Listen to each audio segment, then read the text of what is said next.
We're here with Ian Wallace of Chestnut Hill Outdoors. This gentleman has forgot more about fruit and mass trees than I will ever probably learn. Today, Ian, let's talk a little bit about, let's get down into the weeds a little bit and talk strategy. We've talked already about going ahead and putting together nurseries, matching them with the conditions, all that good stuff. We've talked about how important it is that for as great as these Dunston chestnuts are, and they sincerely are, I mean, this is deer candy right here, people, but for as great as these are, the advantages of going ahead and incorporating them with several varieties of apples that drop at different times, persimmons, mulberry, a plethora of fruit and nut tree options. Why? So we can have diversity, each one of them drawing heavily on the whitetails, and keep this stuff on the ground as long as we can. So along with that, what do we want to think about? As I said, obviously we need to match these plantings to the zone. We need to match them to the growing conditions and the soil conditions and such at the location. All that being equal, how do we want to lay out our nurseries, Ian?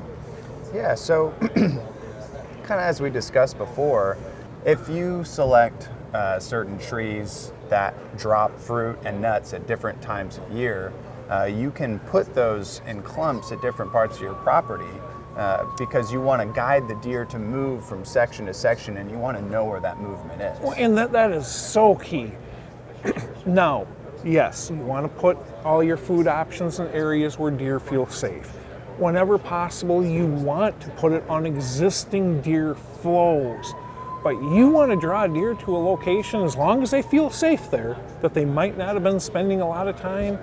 You offer them some candy crops. I don't care if we're talking food plots or even more powerfully, if we're talking fruit and nut trees that they don't have in the area that are powerful draws.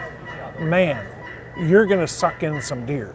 So Correct. You're 100% correct on that. Yeah, and then also, differentiating your land versus your neighbor's land is crucial, because your neighbor's land may be kind of a food desert.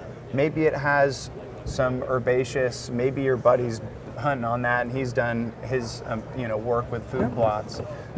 But you can take that a step higher and put fruit down that is carbohydrate rich, and these deer are going to search out those food sources, and they're going to teach it generationally, because this food source is going to drop for 20, 30, 40 plus years.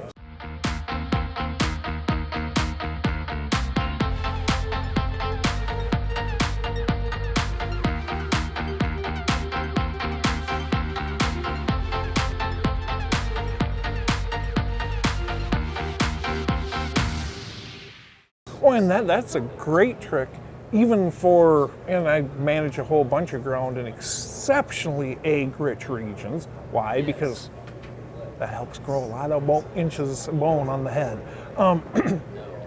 But even in those areas, geez, if you're surrounded by alfalfa, I mean just acres and acres and acres of alfalfa, soybeans, corn, you know what? Going ahead and putting a little acre soybean plot or corn plot in probably isn't going to do you much good. Mm-hmm. So another important part of that is you want to funnel your deer down into certain areas, and by taking mass sources and placing them at certain areas of your property, you can take advantage of that drawing. So if when they get up in the morning, they can either go 2 steps over that way over to the neighbors, or they can go into my property.